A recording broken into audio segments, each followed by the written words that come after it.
the money only if you need it. You must have a very strong, robust plan to spend the money and how that money is going to be converted, multiplied over a short period of time. And I think that all that makes a lot of sense. Really, it's a very precious time to really think about what we will go next in 1 year time to manage the capital, because business growth, definitely this is also very important task. And we hear all these big stories. Unless you have extraordinary plan for growth, and you should be happy with your space of growth and all that. With that big finance will come a lot of other issues and challenges which we may not be able to handle at our stage. My key takeaway was what should be the compelling reason to do what with the equity? I mean, just because everyone is raising money and you read papers, it doesn't mean that your business needs equity. So have that compelling reason, and also I got to understand what and how does the investor think. I mean, before this I was never exposed of the intricacies of the investors think that investors want price makers rather than price takers. I understood how the investor thinks. Okay, that was a great takeaway. And of course, I had known about this, but still it reinforced building a credit history is important. That was very important for me. And then be honest, do we really believe in what we are doing? Don't look at others. And that was Very much. It was good to know what's going on currently in the VC's mind, and also the stories and the acknowledgement that luck actually plays a very big part in everything. absolutely.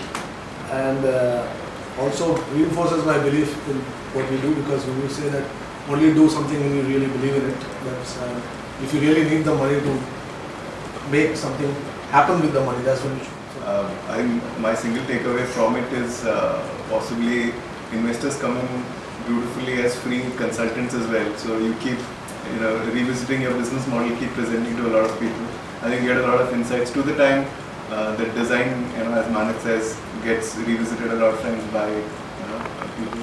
And this session was important in the terms that we wanted to understand, go back and kind of reevaluate our business. Before having an investor in a company, you should be ready for it in various respects. Whether you are having single entrepreneur, you need to have founders, true to yourself, and various other things that you need to be there. Second is the red flags that the VCs or the investors look at. And third was, of course, the part that luck plays in not just this aspect, but various aspects of business or life. I'm currently getting fooled by randomness, so I can relate to that. Yeah. Thanks for the session. What I've taken away is money is a strategic tool, and that is irrespective of whether you're an entrepreneur or not. So yes, that's my key takeaway. You're looking at funding as a process. There are some very interesting thoughts that you can, questions that you can ask, you can play a role across the whole process of doing your business. Thank you so much. Closing points from your side and observations on things that you heard across the table. I think the only way to address these issues is, as I said earlier, just be true to yourself. Don't kill yourself. You can kill others, but you can't kill yourself. And so, to me, that is the most important thing to really focus on. Thank you so much.